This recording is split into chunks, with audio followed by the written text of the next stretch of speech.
So, hi everybody, I'm Walt, and good to be with you. And I see many familiar faces and a few people I don't know, but let's see. Kevin, as you can tell, is not here today. He's, like we were saying, he's over in the UK, I believe, at this point. Um, so, we usually start with about a 30-minute sit, I believe, 20 to 30 minutes. Yeah, it's usually 20 minutes. Oh, 20 minutes. Okay, Mhm. perfect. So, I don't know if you're interested in me at all. I have a website, waltopie.com. I'm an insight meditation teacher, and I've been in recovery for 35 years now because I started when I was 12 now. Well, I did start using when I was 11 or 12. I got into recovery at the age of 21. But Kevin has mentored me, and then I've also been through several teacher trainings. So hopefully I know something worth sharing with you. Let's see, but first let's get grounded and do some meditation. So we'll meditate for about 20 minutes and I'll ring a bell at the end.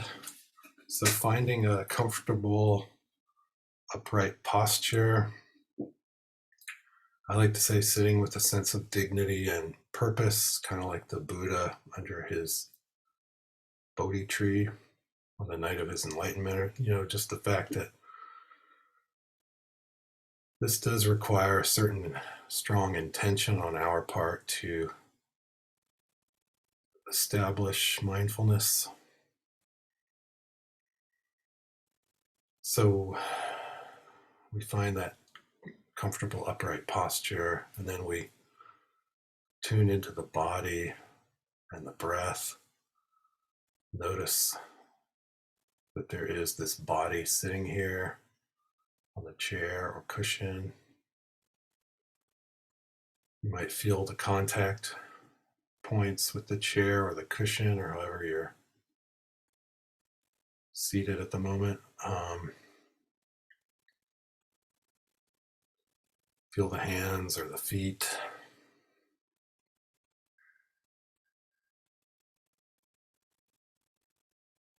You might take a couple of deeper breaths as a way to connect with the breath and arrive more fully here in this body and in this present moment.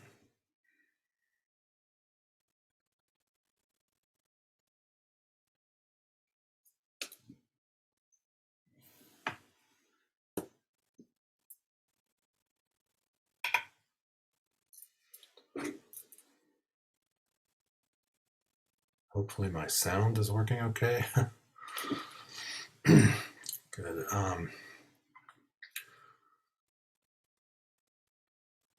So we just gather ourselves, starting with the felt sense of this body sitting here.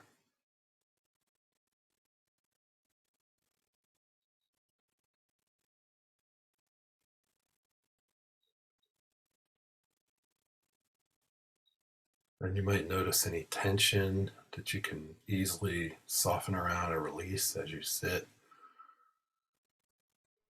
Starting at the top of the head, you could work down, soften around the eyes, relax the muscles in the face.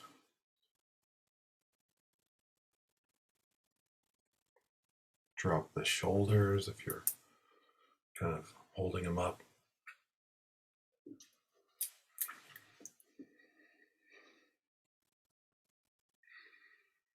Relax the arms.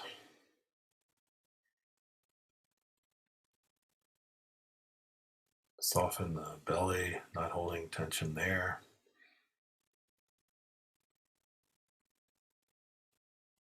Relax the legs.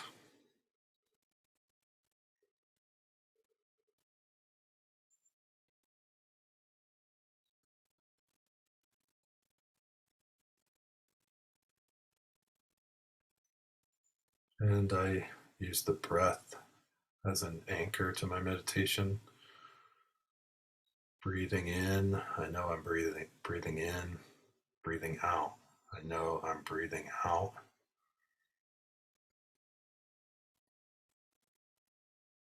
But we're just letting the body breathe naturally for the most part. And then we're gently aware of the breath. Could be at the tip of the nostrils or the rise and fall of the chest or belly. Could also just be a general sense of knowing when we're breathing in and knowing when we're breathing out.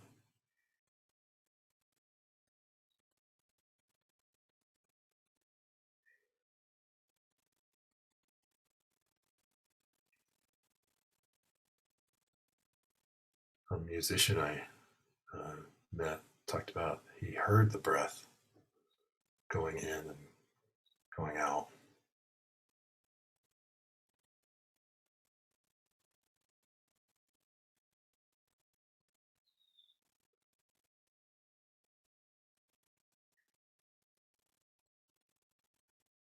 So there are many ways we can know the breath.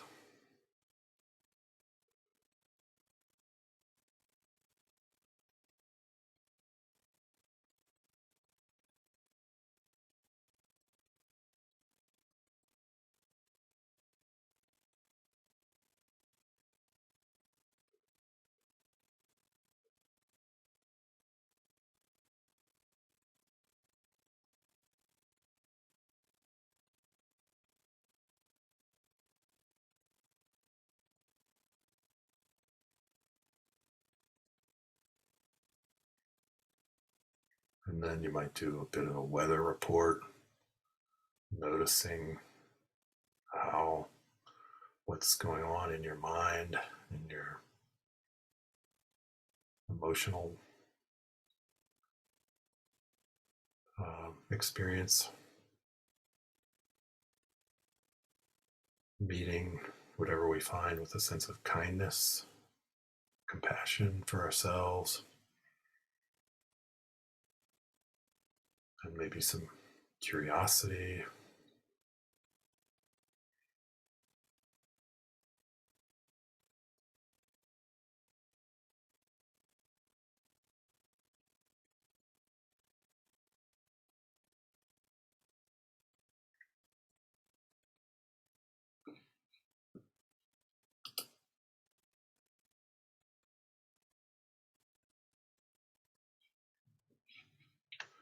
Yes, and it's fine to be in whatever posture works for you, whether sitting, standing, lying down, whatever it may be.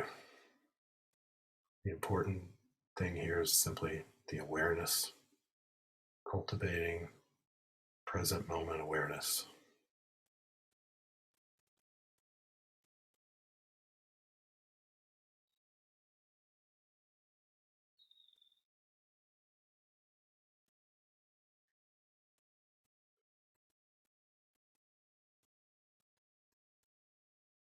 We might notice simply how busy the mind is.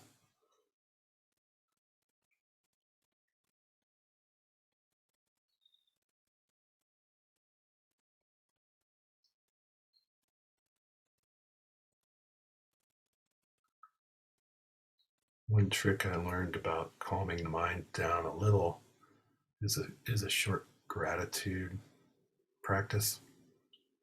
Thinking, we can just think of two or three things we're grateful for in this moment. It can be very simple. I'm grateful for this Sangha, this group of like minded people that are interested in recovery and Buddhist practice, just like me, for mindfulness practice.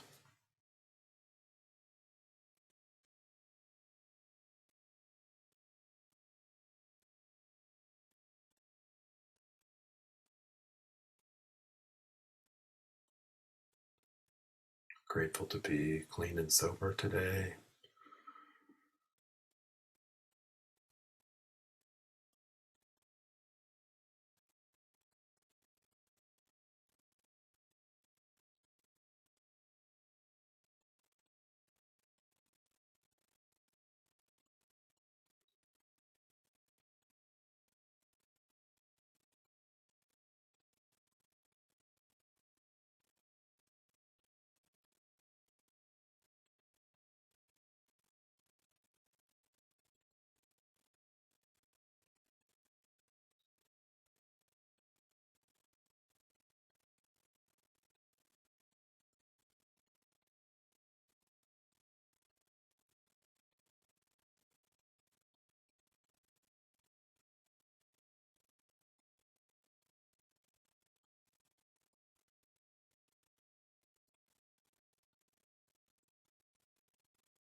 And as we sit, we just continue to note whether we're getting lost in a compelling story or plan, memory, judgment. See if we can not be so identified with our thoughts in this moment. Gently let go, come back to the next in breath or out breath, or reconnect with any sense of the body here in real time.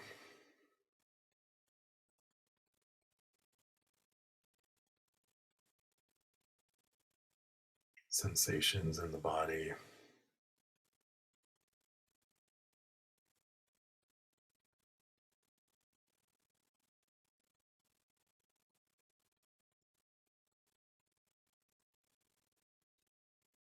We're not trying to practice to get rid of thinking or stop thinking, but more to be aware of thoughts coming and going without needing to be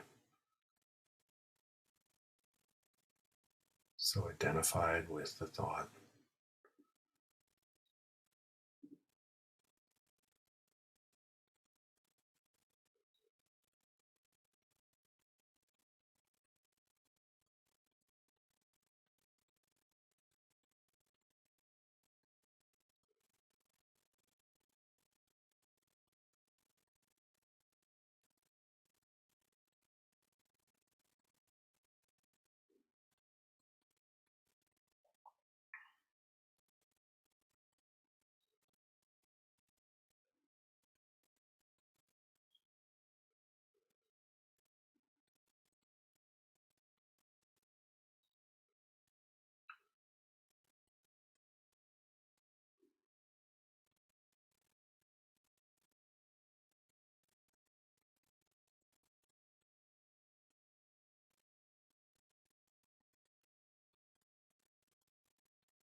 And just checking in, notice if you're able to, if you're being present with the breath and this body, or if you're lost in a story or a plan. Sometimes it's helpful to label the thoughts, thinking pattern, planning. remembering.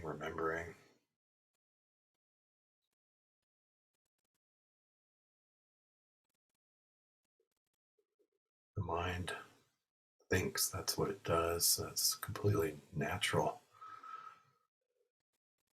We're kind of learning how to decouple from these incessant thoughts, rest in the knowing aspect of the mind more.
And before we end, you might try sending some loving kindness or metta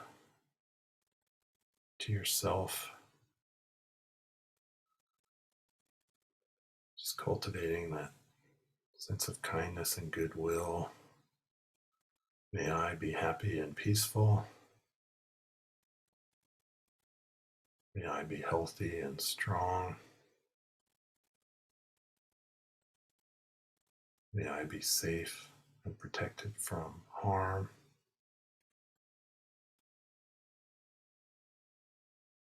May I live with the ease of well-being.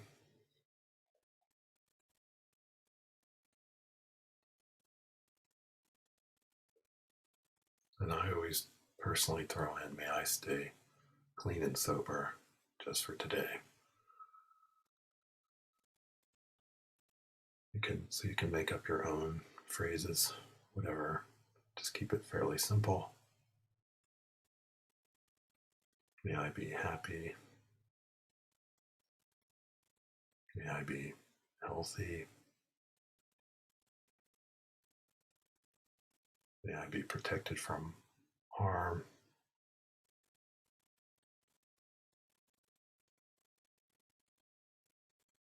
May I practice non-addiction today.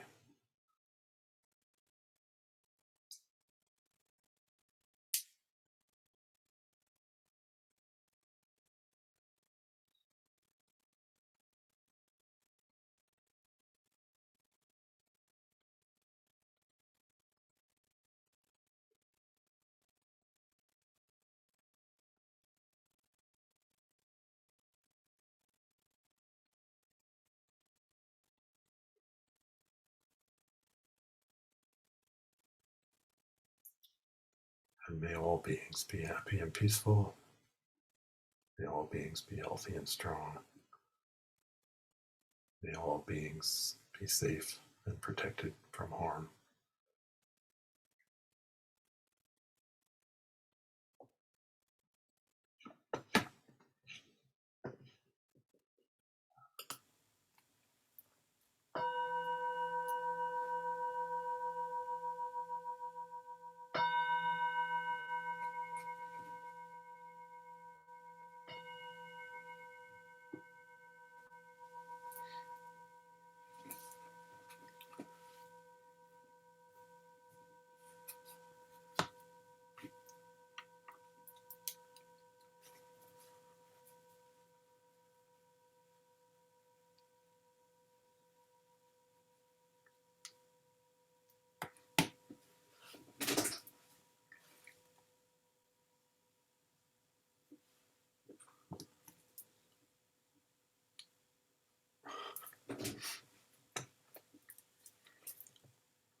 Okay, so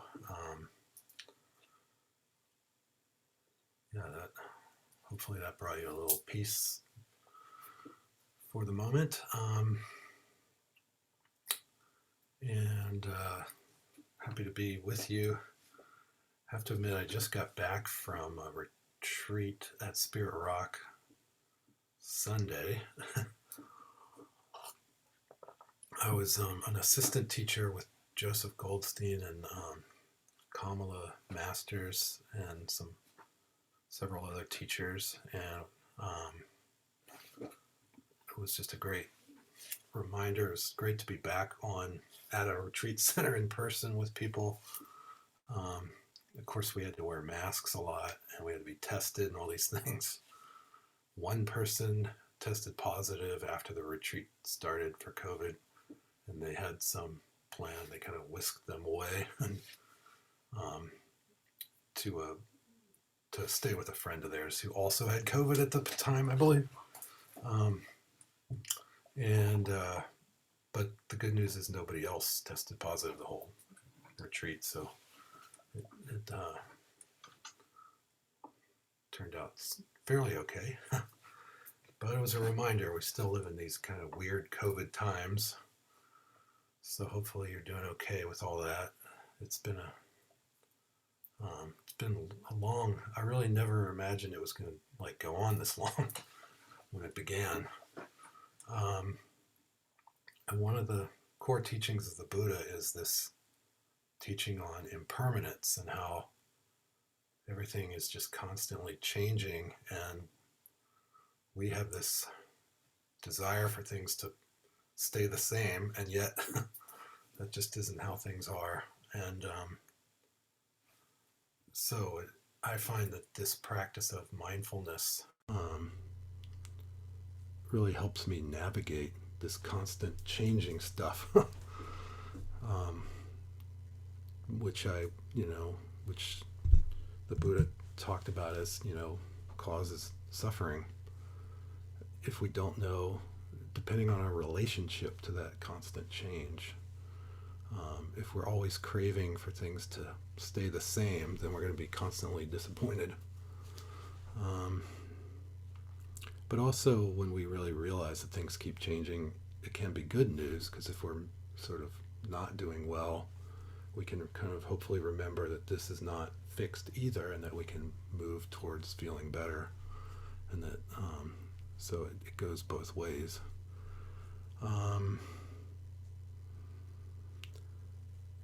And yeah, I guess the retreat was a trip down memory lane for me, because I started working at Spirit Rock out in Marin County around the same time that I finally got serious about my practice.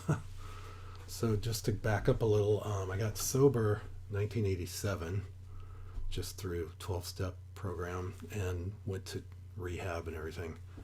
And I was an alcoholic and a pot addict. And so I did kind of the traditional way of getting sober for a while.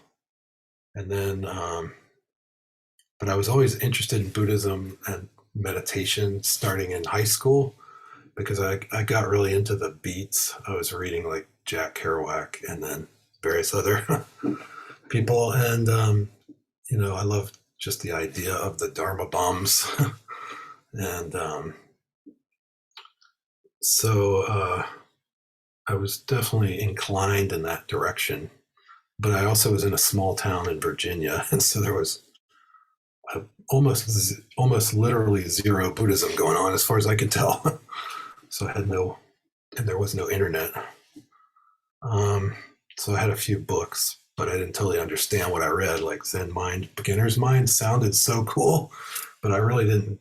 I don't think I understood much of it at all when I first read it.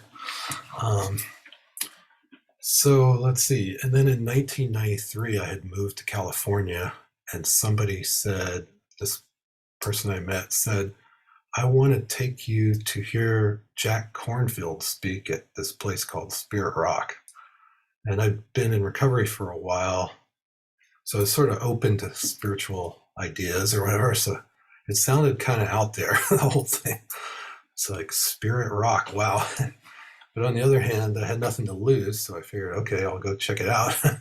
So I went and I heard Jack Cornfield speak, and he just told a lot of like touching stories, and it definitely got my attention. It sounded really good. The worst part of it was we had to meditate for the first 40 minutes of the. So we're in this giant room of people, and I'm in the last row, and everybody just sitting there not talking for 40 minutes, and my mind was just going crazy. I just remember how hard it was to get through that period at that time. But I kept coming back because I wanted to hear Jack Cornfield speak, you know, over and over again. So it felt like almost I had to suffer through the meditation part to hear the talk. But then over time, I started to like the sitting more and more. Um, but it took me, for some good reasons, it took me 12 years from that time until the time I went on my first retreat. And so I guess I'm going to be here advocating for going on retreat, but because I really wanted, at a certain point, I wanted to have a daily meditation practice, but it was just really hard to establish. Couldn't get it going. And then I went through a divorce in in recovery and everything, and it was kind of also like was sort of between jobs where I got a job and it was a horrible job that I hated, but I needed the money, that kind of thing. So, so I was suffering enough to try. It occurred to me, oh, Jack Cornfield was always talking about these retreat things. Maybe I should go to one and see what it's all about. So I went on my first retreat in 2005 at Spirit Rock, and that was what helped me finally establish a daily meditation practice, because all you did when you were at the retreat is meditate all day, sitting and walking and then eating, and sleeping. Um, so, and I found that it really kind of felt like the thing I'd been looking for that this whole time and not fully finding in recovery. Um, because I was doing okay. I was staying clean and sober and I was trying to help others and whatnot, but I just wasn't. What came to me was I feel like I should be happier than I was at the time. Felt like I should have been happier. It's like things weren't quite going as well as I wanted them to be. Um, yeah, the food's delicious at Spirit Rock, somebody just said. Um, but anyway, yeah, I guess the good food helped. But anyway, the teaching started to sink in too on retreat, because I guess you got nothing better to do than really pay attention to what they're talking about, because that's the highlight of the day is the Dharma talk. Um, so I went on that first retreat, and then I was on some wait list for this other retreat, and after the first retreat, I got into the second one off the wait list. And because my job was like a temp job, I was able to do the two retreats in a row. And that second retreat, just something really happened there, and the whole practice just really clicked for me. And I was kind of became like Dharma fever or something, and I couldn't get enough of this stuff for quite a long time. I'm not sure that's ever stopped. But and somewhere in there, I met Kevin too, and started going to his groups and talking to him about Buddhism and recovery, and it just all really felt like it fit together very well. And I had never understood who God was. I had sponsors tell me to pray to my higher power every morning, but when I first woke up to stay sober that day, and I would do it because I was trying to be humble and I wanted to stay sober. But I didn't. I really kind of personally wasn't connecting with like what is my higher power. I feel like I'm just going through the motions. So with this practice, I was able to kind of connect to what felt more real for me in that way, and it's kind of evolved over time. Um, but I guess the important thing is that I also started to hear, this term mindfulness a lot, and um, that we're not ultimately the sort of goal of practice isn't just to have a great meditation practice, like to sit really well or whatever, but it's to cultivate continuous mindfulness throughout my day, so that I don't have to react to what happens to me, but that I can start to respond wisely to what's happening in the moment. And also that I feel like the mindfulness facilitates healing in different ways, and has facilitated healing in me over the years, in different ways. And I love Gabor Mate when he talks about addiction and how really our, say drug use or alcohol or whatever it was, food, sex, it could be many things, but it's really more like it's sort of like self-medicating the pain, the underneath. So I also really think that's an important distinction, because it's not really a moral issue to want to treat our own pain. Like, it simply makes sense. Now, the problem is we often glom on to things that end up being harmful, but they do give us some relief in the moment, and he was talking about how children tend to disassociate from difficult, stressful moments. Like if their mom gets really mad at them, they can't really take that on, so they disassociate. And it literally happened this morning with my daughter, where she spilled a glass of water on the rug, and I just was just waking up, and I got a little bit mad at her right in that moment. Like, I didn't, nothing terrible, but she just felt that I got, like, rather than just being like, oh, no problem, I was like slightly annoyed at first. Um, and so she just was like, okay, I'm out of here. And she like just left the room and went upstairs to see her mom. And which I realized was skillful on her part. She's like, she doesn't want any part of my stress or whatever that I'm putting down. And then, I mean, I would talk to her later. I was like, apologize for getting slightly upset about the, it obviously wasn't a big deal, but it was just a great example of how we just don't respond to stress and pain very well a lot of times. Like, or it's just interesting to note how we respond to it. And one story I always tell about my early using was I'd already started, partying or whatever, and I went out for the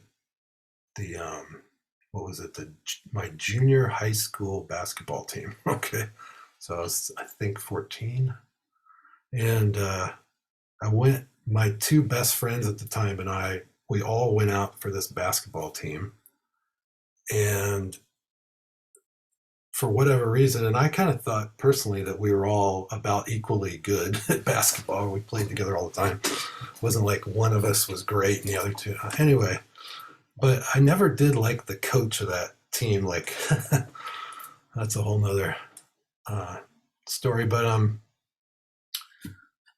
the short version of this is my two best friends made the team, and I got cut on the last day.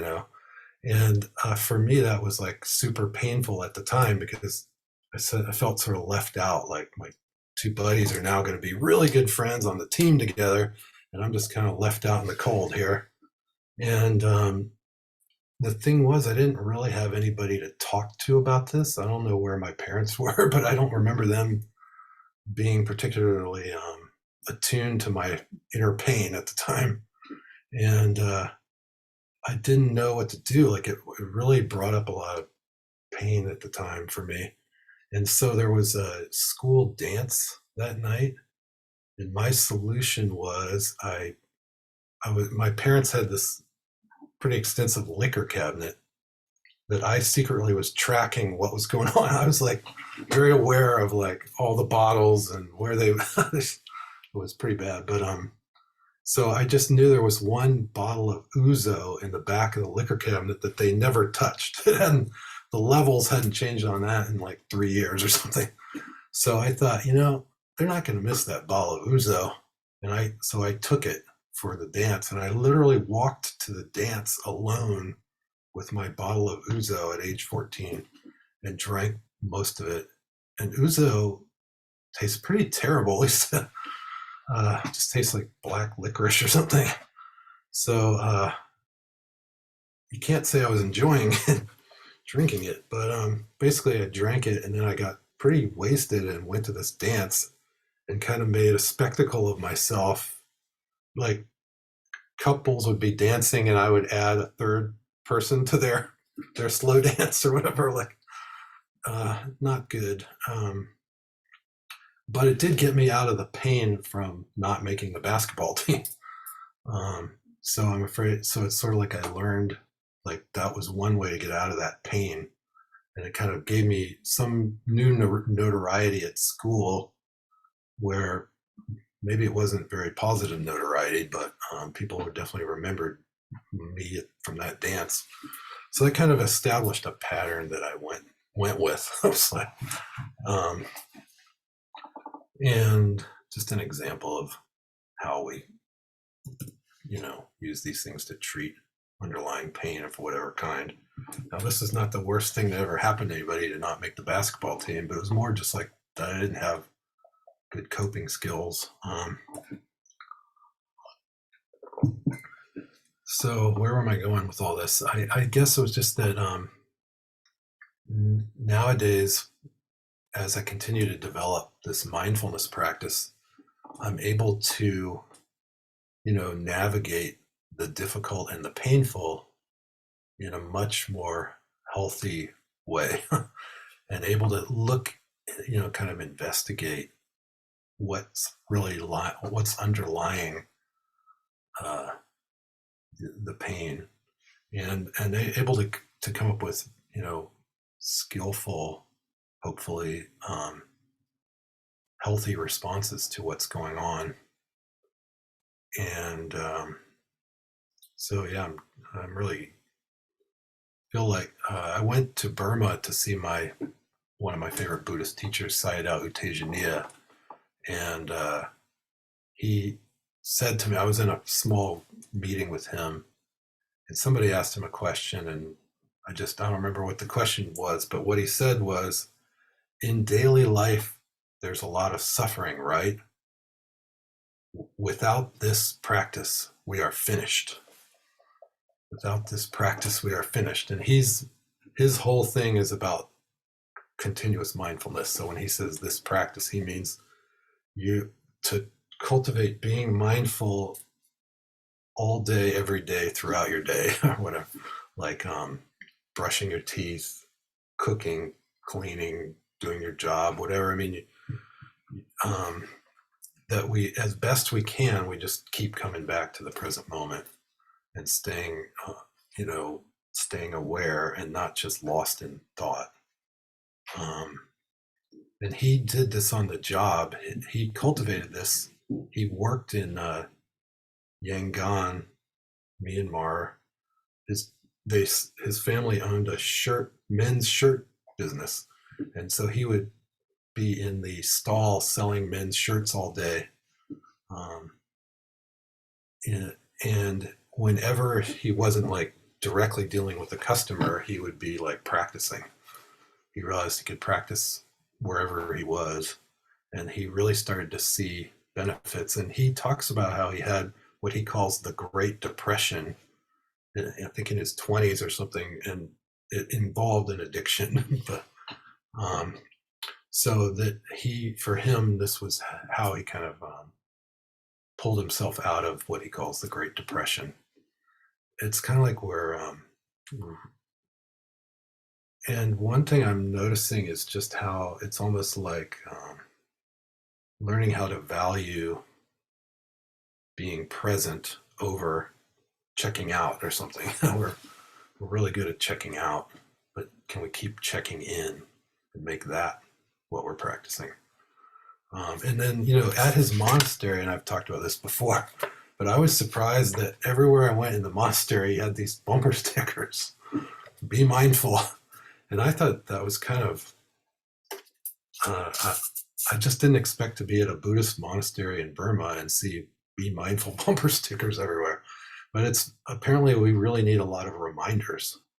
So I have like a huge collection of Buddhas. I wish I could flip the screen, but I have like a wall of Buddhas that I've collected in my travels in Asia and stuff. Just as one way to continue to remind me. And I wear like different things on my wrist to remind me. So, you can do whatever it takes to try to have reminders around you. But I find like even the bumper stickers are very helpful. One story that I tell a lot from my time at the monastery in Burma was I was only there for 2 weeks. I would like to have stayed longer, but I couldn't at the time. And I'd had one really good meeting with the teacher, and then he had this habit of like disappearing from the monastery for a few days because he had all these great invitations all the time. Very popular guy. And so then it was starting to be like I was going to have to leave soon. And I really wanted to have another meeting with him. And you can sort of imagine in the mind, you're like, I flew all this way. I just really want to see the teacher again. And I thought I was going to get to, we were scheduled to, and then he got canceled. And yeah, so there's just like this story going on in my head. I really had to see him again, and maybe I wasn't going to. And I was getting kind of worked up over this, just not. And then I went back to the room I was staying in and sat down on the bed, and I was just like, but I was totally in my head, just like this, this sucks. I'm not going to get to see him again. He disappeared. Where'd he go? Yeah, yeah. And then I noticed the Be Mindful bumper sticker on the back of the door. And I thought, oh, wait a minute. We're supposed to be mindful here. It's the point of the practice. Maybe I should try to be more mindful in this moment. Like, it feels like I'm not being very mindful. And then what I realized is the practice is to be mindful of whatever is happening, not just when I want to be mindful of something like pleasant. Because what I noticed is I have a tendency to just want to be mindful when things are either very neutral or they're very pleasant. But when they're kind of unpleasant, then I don't really want to be that mindful of it naturally, because I'd really rather just get out of the pain, right? Because that's my pattern. So really, I just really thought like, oh yeah, wow, I'm really suffering over this situation that I might not see the Sayadaw again. And then I just kind of stayed with that for a minute, and I thought, well, but the truth is, I've had a great stay here at the monastery, and I did see him some, just may not get to see him again. And then, actually, I've been learning a lot since I've been here, and I met some great people other than him so it was just kind of like this ability to stop and be mindful, feel the suffering, feel the painful experiences, and not try to get rid of it, but just take it in and kind of almost like be there for myself and stay with it. And after a few minutes, guess what? It was gone. And I felt totally fine again. I was like, this is not a big deal that I may or may not see him again. And, grateful for everything else that's happened on this trip or whatever. So as soon as I felt normal again and I was feeling like more mindful, more present, kind of breathed a sigh of relief. And then I got up and went back outside thinking I would go do some walking or something. And as soon as I got outside, here comes Sayadaw walking back into the monastery with a retinue of others. And there's another woman that I know she's in my group that meets with him because he met with people from different languages. So, and she like walked right up to him and she's like, "You owe us a meeting." And she was like clearly in the same place I had been 10 minutes earlier, like agitated about when are we going to get to talk to him again. So I just kind of felt like, whew, that could have easily been me. But, and we did get to meet with him again, but that's not really the point. But that was such a great lesson for me that I can meet even the painful stuff with mindfulness, and that it really can have a big impact on my, day, my current experience, and that really allows me to kind of respond rather than react. And also it gives me that freedom that I don't need to like escape pain. And that one thing we start to learn is that these painful moments, for the most part, are not nearly as bad as our idea of them is, in a way. Like that we can be with pain and unpleasantness, and we can kind of build our capacity to be with it without needing to push it away and get rid of it so fast. And that, like we know, it's impermanent like everything else. And so it's going to keep changing and shifting, and we can kind of work on the conditions that will move it in a positive way.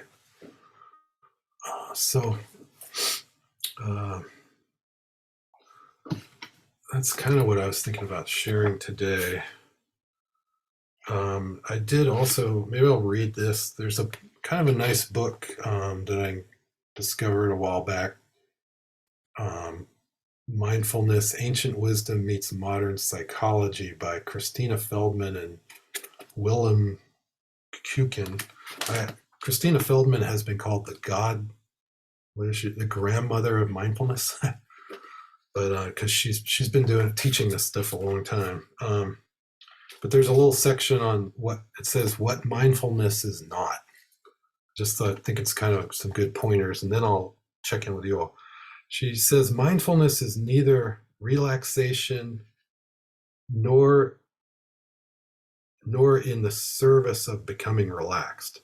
While relaxation may be a positive outcome of some mindfulness practices, mindfulness is about attending to and being aware of our experiences, whether they are positive, negative, or neutral. Mindfulness is not about zoning out. In fact, it is referred to in classical teachings as waking up to our experiences and lives. And she goes on, mindfulness is neither a quick fix nor simple. Even though one dimension of mindfulness is simply knowing, this does not mean that mindfulness or mindfulness practices are simple or lead to easy, quick changes. Anyone who sits down to practice mindfulness learns this soon enough. And when we stop and examine it, the mind presents the texture, richness, and depth of our experience, both the pleasant and the unpleasant. So I don't know, there's more, but that gives you a sense of it. So the other, I guess what I like about that is like we're tuning into the richness and the complexity of of life and of being a human being, and learning from it, moment to moment with mindfulness, and that we can learn to really enjoy that journey even when it's painful, because we learn from both the pleasant and the painful. Um, it's all part of the human experience. And so today I don't have to check out with drugs or alcohol or food or whatever it may be, but I try to stay present with whatever's going on. So thanks for listening. And now I just want to check in and see if there are any questions or comments, anything people want to share. Love to hear from you. Looks like Mary Helen. Yes, please go ahead. Thank you, Walt. It was so good to see you here this morning. I came into Berkeley to the North Bray Church to meditate with you long ago, and I appreciate it. I feel like a lot of what you shared this morning was directed to me directly.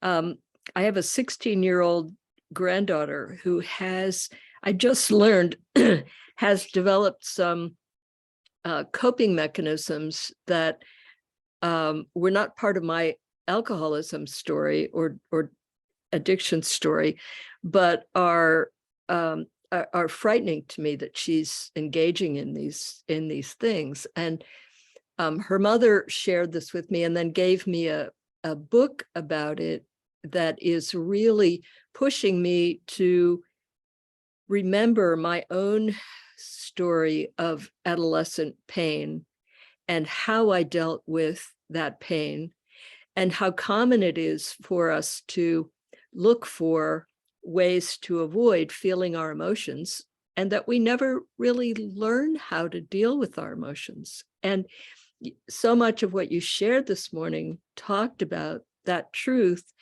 and the importance of staying present. And it just seemed so applicable and so much what I needed to hear. So thank you for speaking directly to what I'm struggling with this morning. I appreciate it.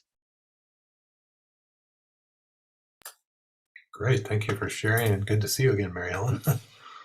Yeah.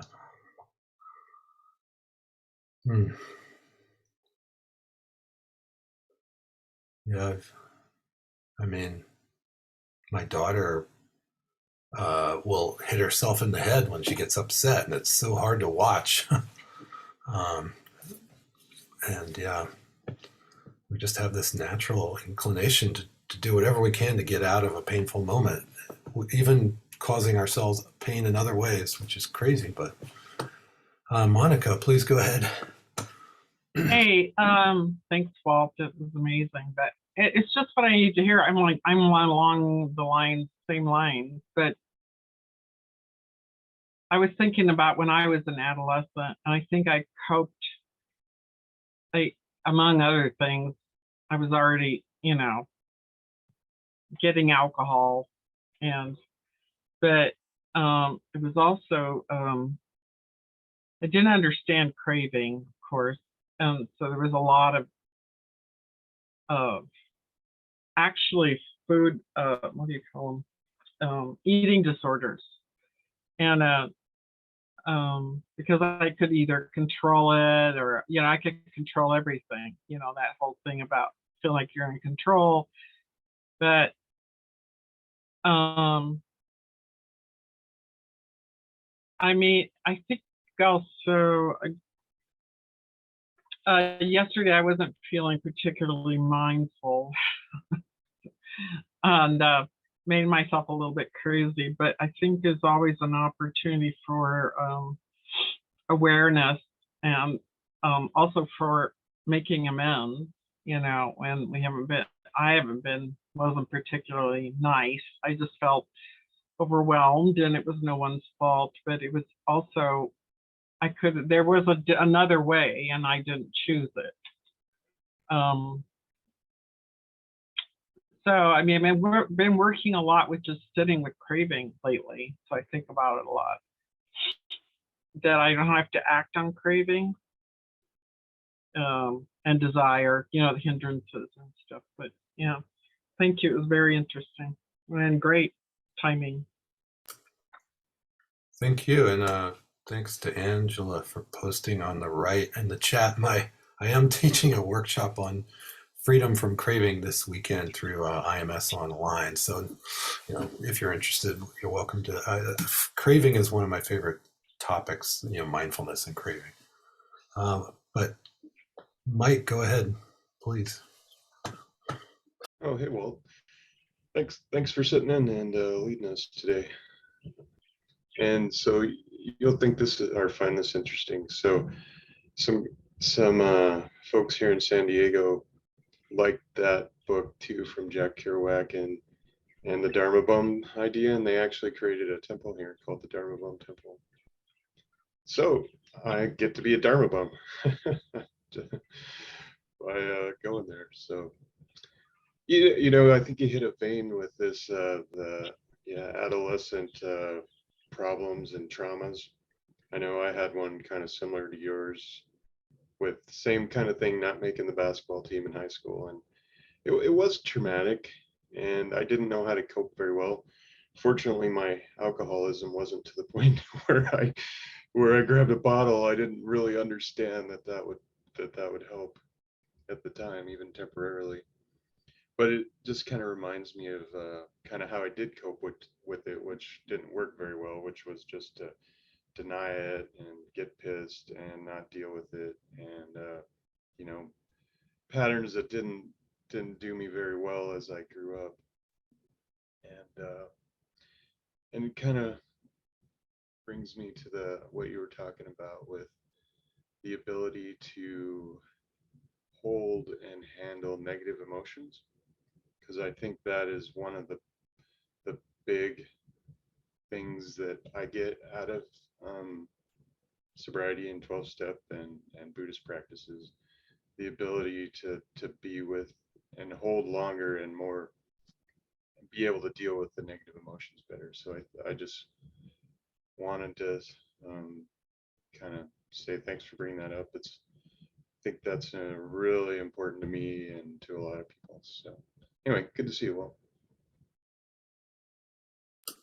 Yeah, thanks, Mike. I have heard of the Dharma Bum Temple, but I'd love to visit it sometime. It's awesome.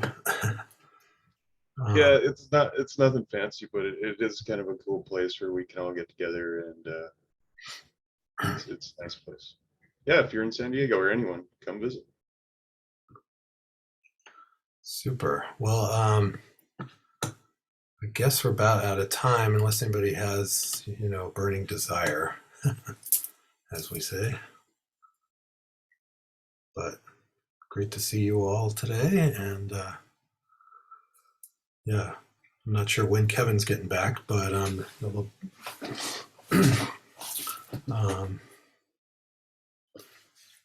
great. Yeah, so I guess we'll end it there. But see you again, hopefully down the road, and take care, everybody.